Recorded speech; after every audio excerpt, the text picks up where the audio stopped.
Shalom, salam info Murtadin.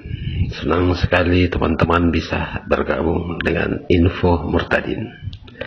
Kali ini kita akan sama-sama menyimak video dari ceramah para ustaz, kiai, dan para polemikus muslim, bahkan dari umat muslim sendiri.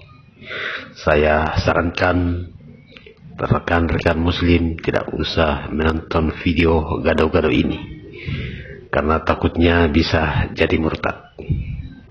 Untuk tidak membuang waktu, mari kita sama-sama menyimak videonya.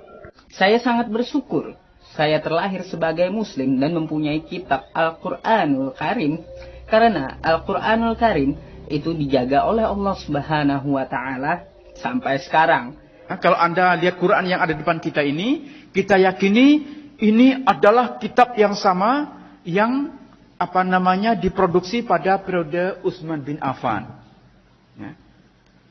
Jangan salah, kitab yang ada, Al-Quran yang ada di depan kita itu diproduksi tahun 1924 di Kairo. Ya, belakangan sekali. Jadi kitab Quran standar yang ada di mana-mana, termasuk yang depan kita sekarang, itu adalah produk dari komite yang dibuat oleh Menteri Dalam Negeri di Mesir dan terbit pertama kali tahun 1924. Seperti halnya kitab-kitab suci agama lain, Al-Quran pun sebenarnya formasinya atau kanonisasinya menjadi kitab yang ada sekarang itu terjadi secara gradual. Kalau Anda baca kitab Ibnu Abi Daud Al-Sijistani yang berjudul Kitabul Mashahif, ya, bahkan judulnya saja menarik, Kitabul Mashahif.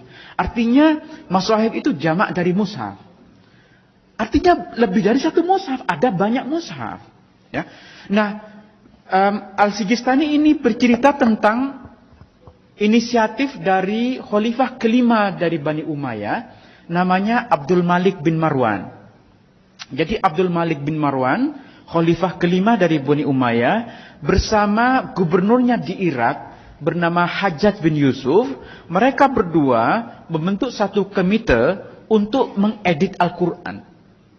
Coba bayangkan, proses editing Al-Quran itu masih terjadi pada masa Abdul Malik bin Marwan. Dan di antara anggota komite yang dibentuk oleh Abdul Malik bin Marwan ini, mereka berjumlah 6 orang, itu terjadi perdebatan tentang bagaimana ini dibaca, apa yang perlu dimasukkan, apa yang tidak dimasukkan. Ya memang, ya ini kitab suci kita ya, masa iya Quran diedit gitu. Terus apa bahasa yang lebih sopan kira-kira? Mengedit Al-Quran itu kan berat sekali ya. Saya paham, Anda pasti susah menerima ini, ya. Paham, Tetapi, gini lah, ulama-ulama awal itu masih berdebat tentang apa yang perlu dimasukkan, apa yang dihilangkan, apa yang salah, apa yang benar. Ya. Mereka dulu tuh terbiasa berdebat tentang ini. Kita yang hidup di abad 21 itu lebih picik pikiran kita. Kita lebih tertutup. Ya. Maka Al-Quran ini sekarang menjadi kitab yang tidak mungkin kita otak-atik. Jadi ketika saya pernah nulis di Jotan tentang rekonstruksi surah Al-Kafirun, itu heboh, mengotak-atik Al-Quran. Padahal yang saya lakukan itu penelitian ilmiah. Itu berdasarkan teks-teks kuno Al-Quran yang sekarang ditemukan di berbagai belahan dunia. Jangan sampai saya dan tim saya buat tindakan untuk menghancurkan puak-puak Kristian di negara Malaysia ini. Kan Allah itu eksklusif untuk orang Islam saja. Hanya yang berhak untuk Islam saja. Makanya kita menduga bahwa lafzul jalalah itu, Allah itu bukan bahasa Arab, tapi memang dipinjam dari bahasa Ibrani. Allah. Allah bukan Allah dong. Allah bukan Allah. Dan bukan Allah dan juga bukan Allah. Dari bunyi sengaunya saja Allah. Kalau Arab pasti Allahu. Kok jadinya Allah, kok sengaunya pakai O. itu kan suara-suara Ibrani. Makanya kita menduga bahwa lafzul jalalah itu, Allah itu bukan bahasa Arab, tapi memang dipinjam dari bahasa Ibrani. Allah. Keberatan pemakaian kata Allah itu hanya dilakukan atau dijumpai di Indonesia, di Malaysia, dan di negara-negara berpenduduk Islam yang tidak berbahasa Arab. Adalah sangat menarik di Yordania, di Mesir, di Syria, di Palestina, dan di negara-negara Arab yang lain. Itu malah tidak menjadi masalah. Muhammad itu juga yang bernama Allah. Allah namanya Muhammad wujud. Jelas. Muhammad itu juga yang bernama Allah. Allah namanya Muhammad wujud. Jelas. Bukan Muhammad jadi Allah. Allah itu cuma nama. Wujudnya itu adalah Muhammad. Rupanya Jadi insan itu sebenarnya Muhammad. Muhammad itu sebenarnya wujud Allah. Wujud Allah. Asa. Ini asa 3 in 1. Ya bahasa keluarnya nih. Ya Pak. Allah itu nama untuk Muhammad. Nama puji untuk Muhammad. Muhammad itulah wujudnya Allah. Wujud Muhammad inilah hakikat Allah. Berarti hakikat Muhammad adalah Allah. Hakikat Allah adalah Muhammad. Allah dan Muhammad adalah asa. Allah namanya Muhammad wujudnya. Ada apa? Sebab ada 3 ni. Allah, Muhammad, ada 3 ni ada kat dunia ni. Maka yang paling sempurna ni yang ada di sini bukan Allah, bukan Adam. Yang paling sempurna Muhammad. Kerana Muhammadlah mengetahui Allah, Muhammad juga mengetahui Adam. Muhammad Rasulullah ini wal awal wal akhir satu saja. Awal pun dia, akhir pun dia. Tapi mana Muhammad? Junjungan besar kita hanya satu. Wal awal wal akhir itu tetap. Muhammad tak pernah mati. Dia ada daripada sebelum Adam sehinggalah akhir zaman. Dia tetap hidup bersama. Tunggu-tunggu oleh Bani Israel yang kemudian dikatakan sebagai Allah yang perkasa, Allah apa? Allah yang kekal. Siapakah dia? Itu sudah pasti bukan Yesus, melainkan dia yang kita peringati hari kelahirannya, baginda Rasulullah Muhammad sallallahu alaihi wasallam. Tidak ada ayat Quran yang menerangkan Allah itu ada. Jadi jangan katakan Allah ada di mana-mana. Kalau Allah mengatakan ada di mana-mana berarti ada di WC, ada di diskotik, ada naik klub. Haram. Di mana Allah? Aina Allah? Di Ars, selesai. Jangan tanya, Ars itu di mana, Pak? Where is Allah? Where is Allah? Where is Allah? Where is Allah? Where is Allah subhanahu wa ta'ala? Where is He?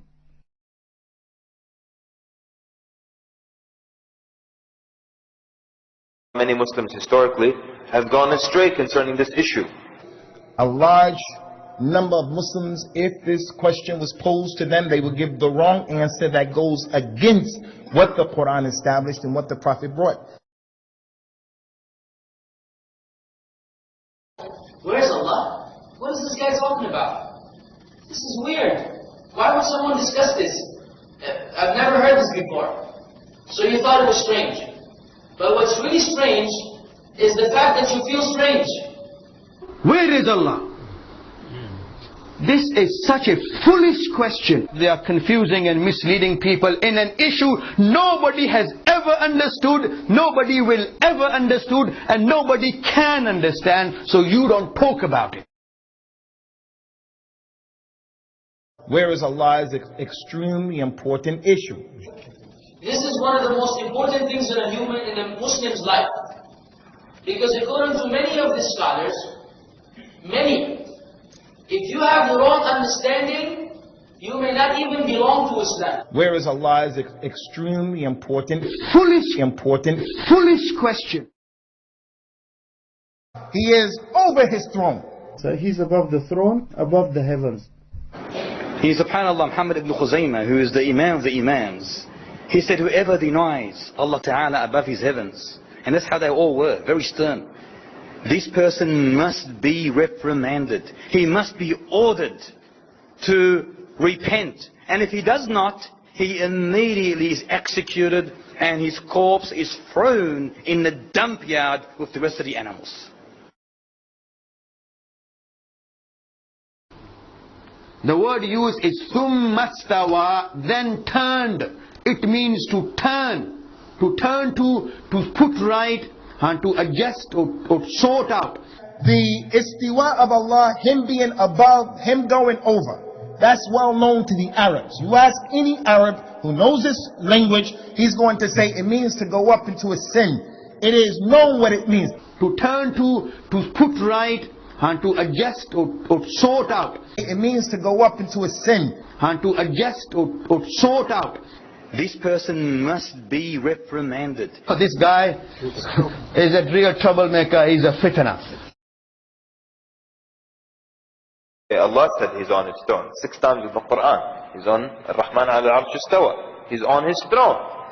God is not in the center. God is on the arsh. He's on the throne. And He's definitely on His arsh. We did not say that. Our parents did not say that. Who said that? The Creator Himself. So He's above the throne, above the heavens. He said, is He sitting on it?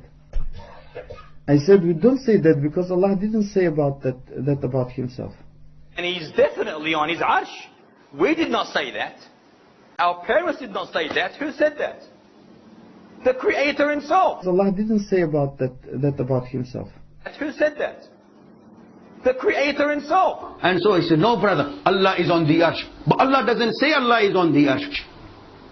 The word used is thumma stawa, then turned. Istawa in Arabic does not mean to be sitting on. It means to turn. To turn to put right and to adjust or sort out. Allah is with you everywhere. Allah is with you wherever you are. If we have the otherness of God or unknowability of God, how then, as an individual, do we feel any closeness to God? If God is so exalted and so above the creation, how do we feel any intimacy with God? We have existence, dimensions, limits in terms of space and time. Allah doesn't have dimensions. There is a place where He is. Allah doesn't have dimensions. This is the thing Allah says in the Quran, لَيْسَ كَمِثْلِهِ شَيْءٍ. There is nothing like Allah. So if Allah is on the arsh and not here, that means Allah has dimensions. If you mean that Allah is within some of His creation, then that is batil. That is not true, and that cannot be said about Allah. Is He everywhere? No, He is not. This is a statement that could reach a person to void his Islam.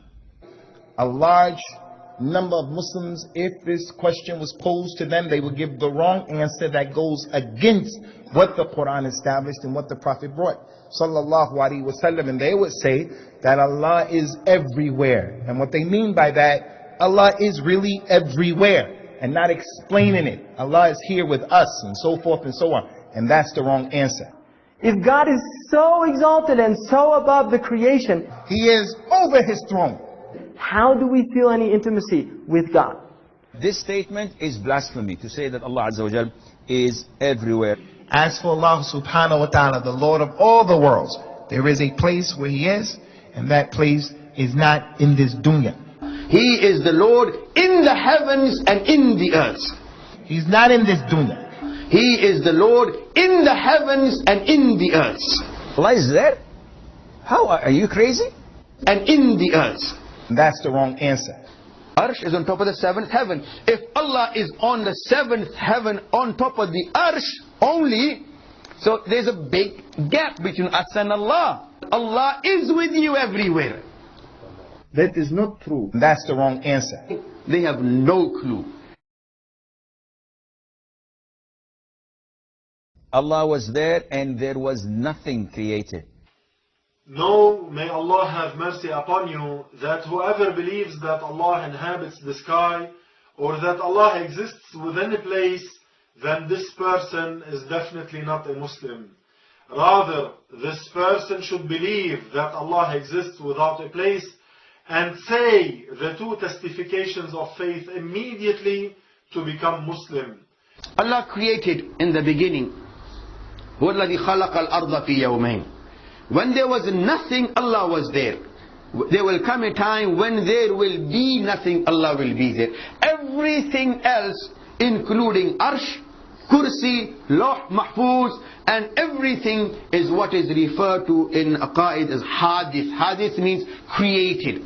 Everything isn't from beginning. Only Allah is from the beginning. When there was nothing, Allah was always there. Allah will always be there. Everything else has been created by Allah.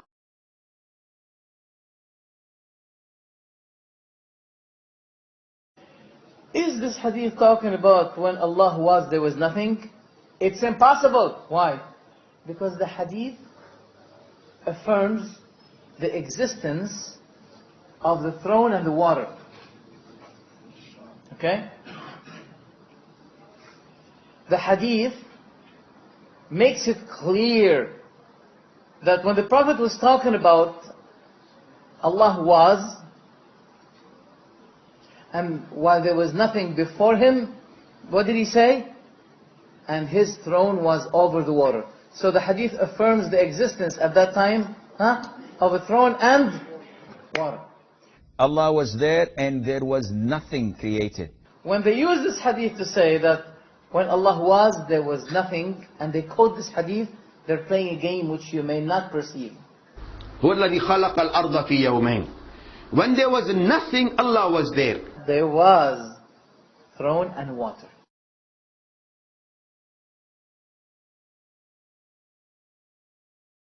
Allah said He's on His throne. 6 times in the Quran. He's on Ar-Rahman al-Arsh istawa. He's on His throne. 7. There are 7 ayat that repeat the same thing over and over again. That Allah is mustawin ala al-arsh. He is over His throne. The seven mention the references for the 7 verses that Allah Ta'ala established His throne. 7 verses, Asha? Or 7 or 8? 7, huh?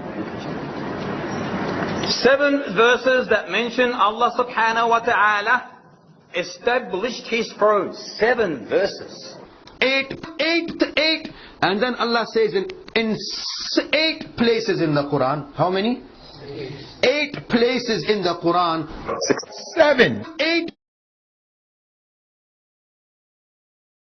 Although Allah Azza wa Jalla is above the 7 heavens and He's over His throne in a way that befits His majesty, He nonetheless is still with us. Allah is with everyone, but He's with the people how? He's with the people in His ability to see from where He is. He's with the people in His ability to hear. He's with the people in His ability of the knowledge, the powerful knowledge that He has. Someone said to me earlier on that no, Allah Ta'ala is closer to us than our jugular vein. Is that correct?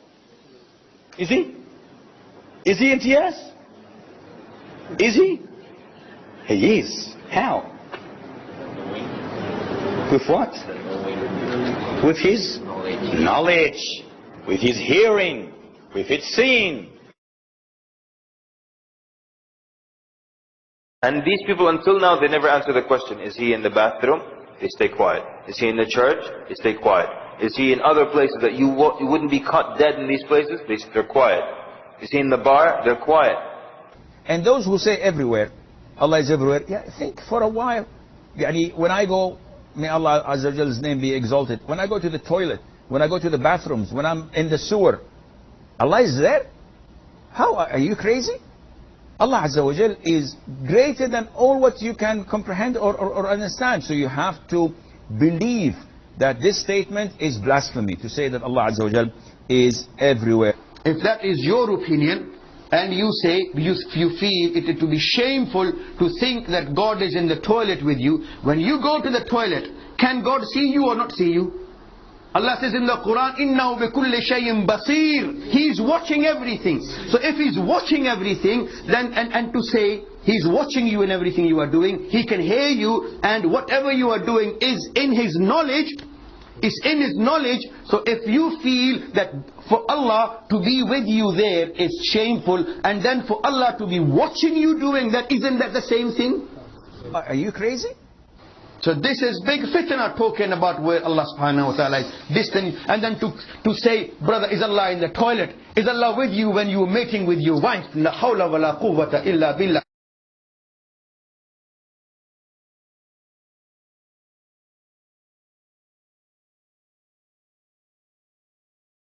Where is He?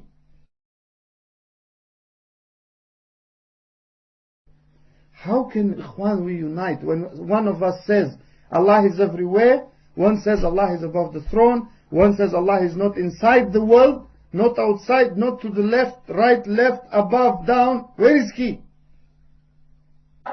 $1.25 billion, if we, as the ulama say, if we were to spit, if all of us came together and spat on Israel, it would be wiped out. It would be wiped out a long time ago. So we can't even come together in the same masjid. Why? Because he believes Allah is above His throne, and he believes Allah is everywhere, and he believes Allah doesn't have names and attributes, and he believes Allah has names and attributes, he believes Allah has names but not attributes, he believes Allah has attributes but not names. What is this? Then you get some idiots saying, no, it's not stawa, it's stawla. Many Muslims historically have gone astray. You may not even belong to Islam. And this person is definitely not a Muslim. They don't teach Tawheed. Void his Islam.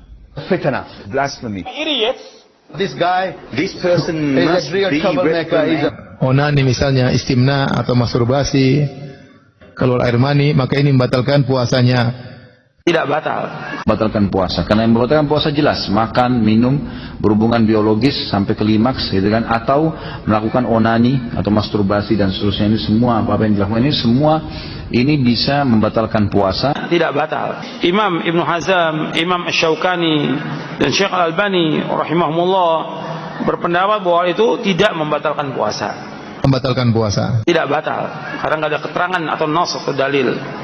Dalam hadis qudsi kata Allah Subhanahu wa taala, yada'u ta'amahu wa syarabahu wa syahwatahu min ajli. Dia telah meninggalkan makanannya dan minumannya, dia telah meninggalkan air maninya, syahwatnya karena aku. Dan tidak diragukan orang yang melakukan masturbasi atau sengaja mengeluarkan air maninya, berarti dia telah memuaskan syahwatnya, tidak meninggalkan syahwatnya. Atau istimna, al-istimna ma hu? Al-istimna an yu'alij dhakarahu hatta ينزل المني. هذا الاستمناء يسمونها العادة السرية. هذه حرام للصائم وغيره، لقوله تعالى والذين هم لفروجهم حافظون إلا على أزواجهم أو ما ملكت أيمانهم. والاستمناء ليس من استمتاع بالزوجة ولا من ملك اليمين، فمن ابتغى وراء ذلك فأولئك هم العادون. فإذا ابتغى إنزال الشهوة بغير زوجته أو مملوكته فهو معتدي، والاعتداء حرام. تلك حدود الله فلا تعتدوها. لا يجوز الاستمناء، لا يجوز للإنسان الاستمناء. Perhatikan, kita semua sudah tahu bahwa ketika kita berhubungan suami istri, di situ muncul duluan adalah nikmat daripada air mani. Ketika nikmat itu muncul, maka di situ kita berdoa, berteriak dalam hati, misalnya ya Allah, tapi dalam hati. Ungkapkanlah di situ apa yang kita inginkan.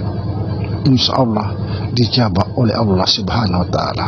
Okay. So Abraham, Moses, Jesus, Noah, all of these messengers and prophets were Muslims by that definition. Jesus and his true followers, according to our definition of Muslim, was a Muslim. Jesus Christ, peace be upon him, was a Muslim.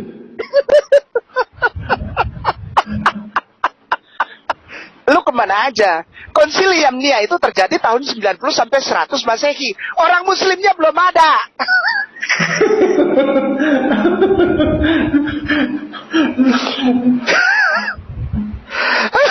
Israel masih Islam. Kenapa masih Islam? Karena sampai Nabi Isa alaihissalam masih memegang agama Islam. Belum ada orang Islam pada waktu itu. Calon Islam baru satu, Rasulullah Muhammad sallallahu alaihi wasallam. Kemudian bagaimana dengan keturunannya? Yakub, Yusuf dan sebagainya. Muslim. Aduh, entai kadang-kadang ya. Nabi Musa juga sama, memukul lautan, terbelah menjadi dua, umatnya melihatnya. Nah, sekarang ketika Nabi Isra dan Mi'raj, ada yang nganter enggak? Lalu pulangnya ada yang jemput enggak? Enggak. Malah dia tinggal di saudaranya, saudara perempuan, anak pamannya itu, Ummu Kalsum ya, kalau nggak salah namanya itu. Dia nginep di rumah saya pagi hari, terus dia cerita. Nah kalau dia cerita, kita tidak melihatnya, dari mana kita menyebutnya sebagai mukjizat?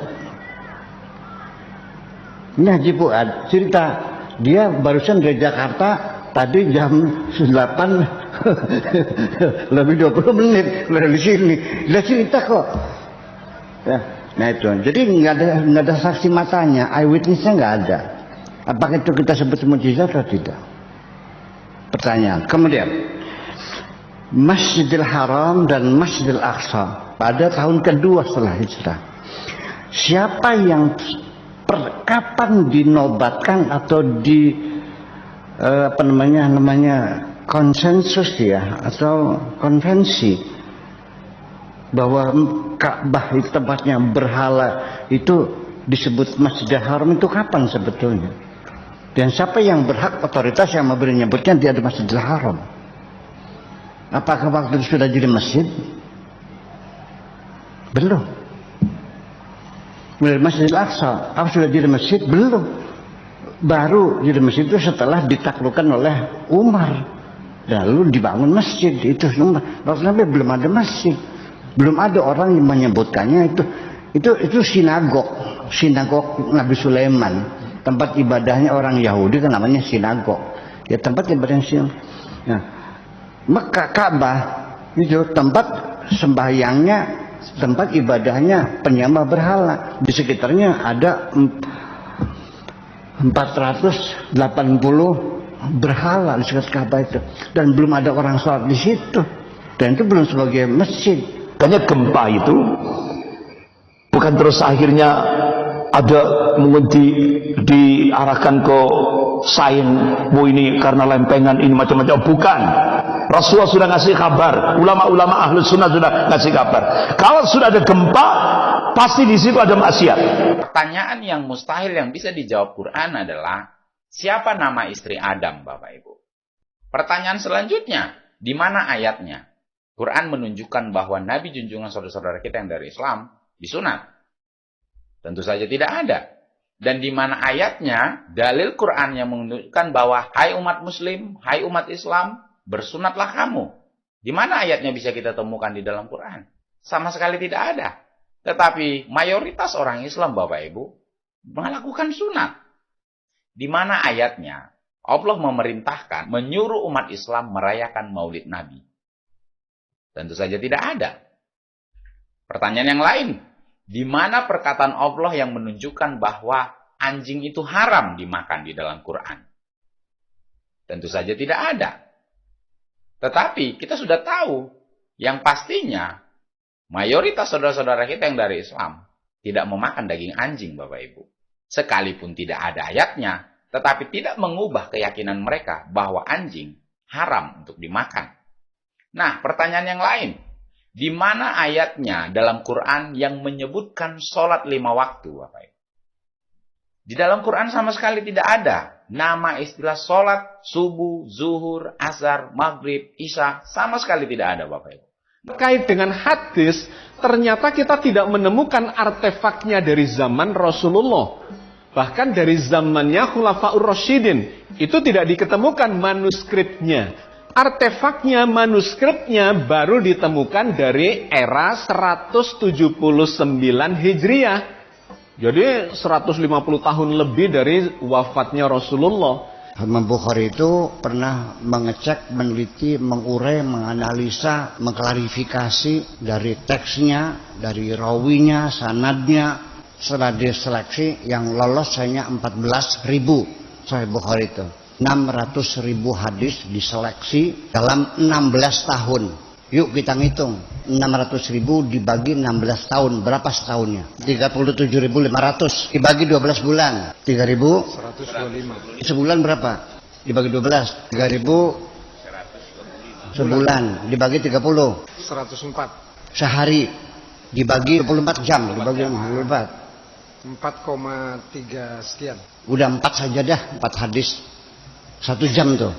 Berarti dia bisa menyelesaikan tugas 1 hadis dalam 15 menit. Selama 16 tahun. Kapan naik ontanya, kapan ketemunya, kapan segala macam. Itu kan pertanyaan besar. Kisah pertarungan antara Al-Masih atau Sang Mesias dengan Dajjal atau Antikristus itu sesungguhnya muncul dari kitab suci umat Nasrani yang kemudian selama beratus tahun itu meresap masuk ke dalam khasanah ke budaya Islam, ya, dan kemudian muncul dalam hadis-hadis yang dimungkinkan itu sebagai resapan dari cerita-cerita Israiliyat itu. Karena itu di Al-Quran tidak ada. Ada yang mengutip ayat bahwasanya sesungguhnya agama di sisi Allah itu adalah Islam. Di sini Islam bukan bermakna satu golongan agama. Islam di sini bermakna berserah diri atau ketundukan. Apakah Imam Mahdi itu seorang pemuda usia 30-40 tahun dengan nama Muhammad bin Abdullah, dengan ciri rambut keriting, hidung mancung dan seterusnya yang baru akan lahir di akhir zaman? Ataukah Imam Mahdi itu Khulafaur Rasyidin, para Imam Mahdi, yaitu Abu Bakar, Umar bin Khattab, Utsman bin Affan, Ali bin Abi Thalib? Ataukah Imam Mahdi itu Umar bin Abdul Aziz? Ataukah Imam Mahdi itu Isa ibnu Maryam? Tafsir tentang Imam Mahdi ini dikarenakan tidak muncul di dalam Al-Quran sebagai kitab yang paling otentik, maka kemudian tafsirnya menjadi sedemikian luasnya dan sulit untuk dipersatukan, dan setiap kelompok kemudian mengambil tafsirnya sendiri-sendiri dan kemudian menjadikan umat ini menjadi terbelah-belah, terpisah-pisah, terjadi perselisihan dikarenakan memang sumbernya yang berbeda-beda. Pendapat kebanyakan kita mengatakan bahwa azab kubur itu ada. Tetapi setelah saya coba rekonstruksi, itu perlu penjelasan-penjelasan panjang dan kritis tentang apa yang disebut sebagai azab kubur itu. Maka ketika saya telusuri, memang rupanya tidak ada azab badan di dalam kubur itu. Seperti yang digambarkan oleh sinetron-sinetron bahwa badannya dihajar, dicambuk, dan dibakar dan sebagainya. Saya tidak menemukan satu ayat pun di dalam Al-Quran adanya azab fisik. Dia Syakur saat ini menjadi salah seorang ulama yang dibenci kaum Islamis di Indonesia. Dia dibenci karena menunjukkan bahwa Islam yang diturunkan di masa Nabi Muhammad sama sekali tidak sempurna. Dia dibenci karena menunjukkan betapa kuat persaudaraan Islam dan Kristen dalam sejarah Nabi. Dia dibenci karena mendorong umat Islam berpikir rasional dalam beragama. Dia dibenci karena berani membongkar apa yang selama ini sudah diyakini berurat, berakar dalam masyarakat Muslim. Berdasarkan ayat-ayat di atas bisa disimpulkan bahwa kafir itu adalah orang atau masyarakat atau bangsa yang iman atau kepercayaannya beda atau tidak sama dengan konteks ayat tersebut. Dengan kemudian saudara, orang Kristen bisa saja menganggap bahwa orang-orang yang tidak beriman kepada Alkitab itu sebagai kafir. Hanya saja penggunaan istilah kafir dalam agama Kristen ini tidak terlalu populer atau gembar-gembor. Sangat beda dengan kelompok pengikut agama lain yang terkesan memandang kafir ini dengan begitu rendah, ya, hina dan bahkan tidak bernilai sebagai makhluk. kafir secara general, sedangkan ulama-ulama mazhab tidak berani serampangan seperti itu. Karena Syiah sendiri itu terbagi menjadi banyak kelompok, banyak firqah, banyak golongan. Dan kemarin saya, Bung Malik dan beberapa rekan-rekan sekalian berdebat mengenai tentang hal ini. Ulama-ulama ahlu sunnah sepakat, nggak semua Syiah itu kafir dan dijelaskan secara mufassar di situ.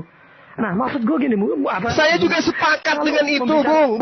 Saya ada di situ, Bung. Apa lu kemarin bilang Syiah? Seperti itu. Lu bilang Syiah bukan Islam kemarin. Lu bilang Syiah bukan Islam. Lu bilang Syiah bukan Islam. Karena kamu mengatakan dirimu Syiah. Zuma dalam diskusi itu generalisir pasti invalid. Generalisir itu pasti falasi gitu loh. Makanya kalau berdebat belajar mantik dulu. Gini. Makanya Kiki, kamu kalau mau berkongko-kongko dengan Oten kemudian menyudutkan saya, kamu harus lihat dirimu itu sopo gitu loh. Ya. Zuma gue belajar, kan lu enggak. Gue kan belajar. Ya itu tuh, coba takiyahnya tuh. Itu takiyah. Itu karena kebanyakan nikah mut'ah kamu. Kamu takiyah mengatakan saya nggak belajar. Itu Syiah yang saya maksud. Syiah yang seperti itu yang saya maksud. Seperti kamu itu. Mengatakan saya nggak belajar. Bang Zuma, saya boleh ngomong nggak? Sebentar aja, sebentar. Saya ngasih dalil. Sebentar ya. Tolong dinasehati si gitu, si jago mut'ah itu. Iya, nih ya, dengerin ya. Sami'tu wahidan min haula yaqul fi majlisin alimin lisyi'ah Qur'anu khairil yazid wa yaqsdu an qira'na amma al-ma'ruf. Kalau diartiin ini panjang bahasa Arabnya, jauh sudah enggak ngerti kan.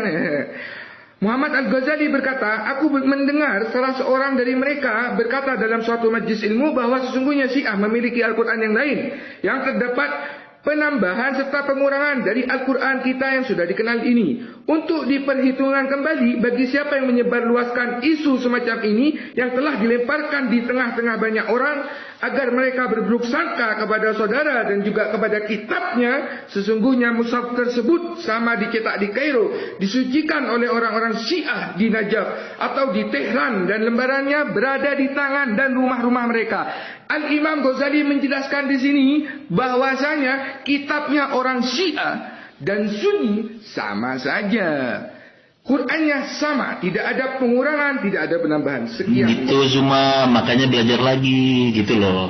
Oke. Buka Zuma, kitabnya Zuma. Coba Zuma, kitabnya Zuma, buka Zuma. Zuma pakai kitab apa Zuma? Zuma lanatullah alaihi. Zuma lanatullah alaihi. Zuma bukan Islam. Zuma bukan Islam.